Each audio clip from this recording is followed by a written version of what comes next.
Olá, meus amores! Vamos para mais uma aula de história.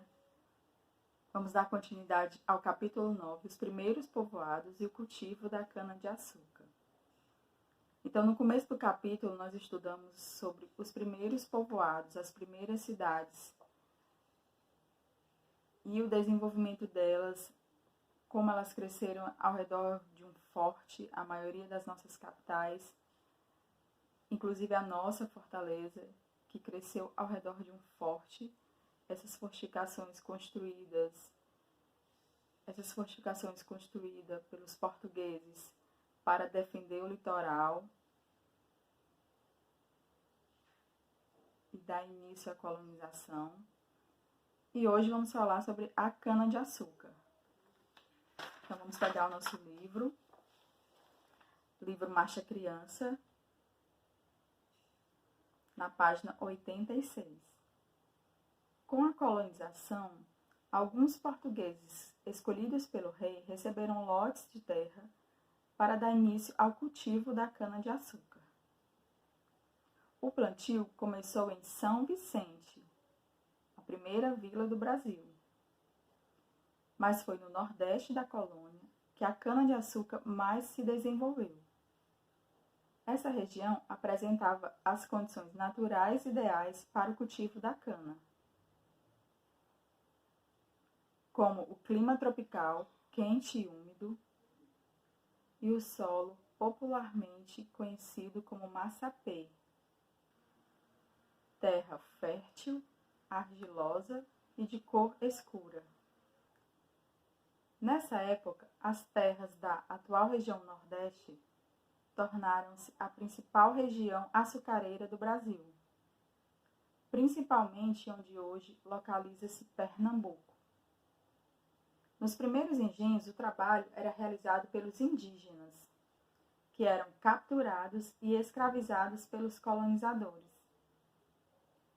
Por volta de 1568, quando começou no Brasil o tráfico de pessoas escravizadas, os fazendeiros passaram a substituir os indígenas por negros trazidos à força da África. O tráfico de africanos escravizados era um negócio muito rentável para os colonizadores. Os africanos eram forçados a trabalhar em péssimas condições nos engenhos. Inconformados com essa situação, muitos tentavam fugir. Os que conseguiam formavam comunidades chamadas de quilombos, em geral em meio a florestas e matas. Os mapas a seguir mostram a expansão da cultura da cana-de-açúcar no período colonial.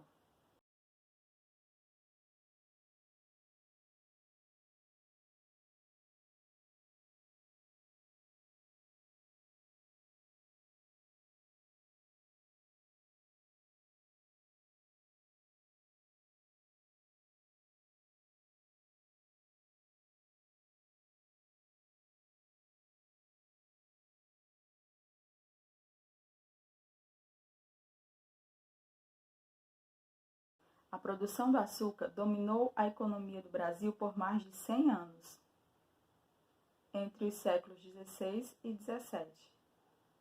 Com a descoberta de ouro e diamante no interior da colônia, a cultura da cana-de-açúcar, já em decadência, perdeu importância na economia colonial. O açúcar produzido por Portugal enfrentava, nesse período, forte concorrência por causa da produção de açúcar de outras nações europeias em suas colônias de clima tropical. Então, a cana-de-açúcar foi um produto muito importante no início da colonização. A produção do açúcar gerou muita riqueza para os donos de engenho. E a principal mão de obra foi dos escravos, dos africanos que vieram à força da África para trabalhar nos engenhos. E esse produto foi importante até a descoberta do ouro e diamante e também até outras nações europeias começarem a produzir o seu próprio açúcar. Então, é hora da pausa, realizar a atividade das páginas 88 e 89, em seguida teremos a correção.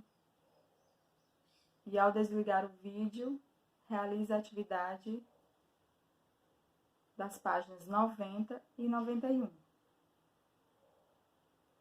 Um beijo e até a próxima aula.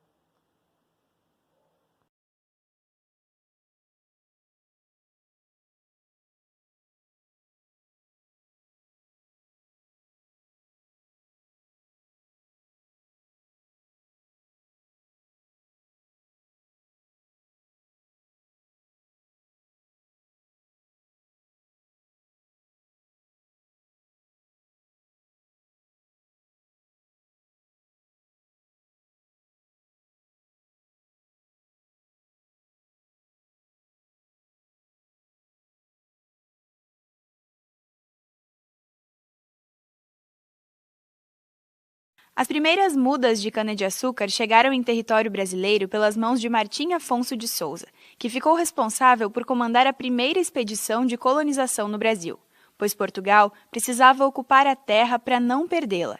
Então, a solução encontrada foi o sistema de capitanias hereditárias, que dividia a faixa litorânea em lotes horizontais. Cada faixa era entregue a um donatário, para que ocupasse e produzisse nessa terra em nome da coroa portuguesa. Assim, Martim viajou em direção ao território brasileiro em dezembro de 1530 com o objetivo de explorar, reconhecer e defender a costa brasileira de possíveis invasões estrangeiras. Nesse contexto, iniciou-se a produção de açúcar no Brasil, através da instalação do primeiro engenho da colônia, na cidade de São Vicente, litoral do estado de São Paulo. Com alta produção, o açúcar impulsionou a economia e foi o responsável pela consolidação da colonização de parte da costa brasileira. O açúcar era produzido em engenhos e utilizava mão de obra escrava, de origem africana, fortalecendo o tráfico negreiro como importante atividade lucrativa, no plantio, na colheita e em várias outras etapas da produção da cana-de-açúcar. Esse processo sustentou durante anos uma sociedade patriarcal, com poderes político, econômico e social concentrados nas mãos dos senhores de engenho. Mas a economia açucareira começou a entrar em crise na segunda metade do século XVII, com a expulsão dos holandeses do Nordeste brasileiro, que foram para a região das Antilhas produzir açúcar. Os holandeses se tornaram fortes concorrentes, pois vendiam o açúcar mais barato na Europa, além de controlarem o transporte e comércio do produto. Dessa forma, conquistaram o mercado europeu, iniciando uma forte crise na economia açucareira no Brasil. Logo, essa crise impulsionou a economia brasileira a se voltar para o ouro na região das Minas Gerais. Assim, a região sudeste passou a atrair investimentos, a capital foi transferida de Salvador para o Rio de Janeiro e o ciclo do açúcar chegou ao fim.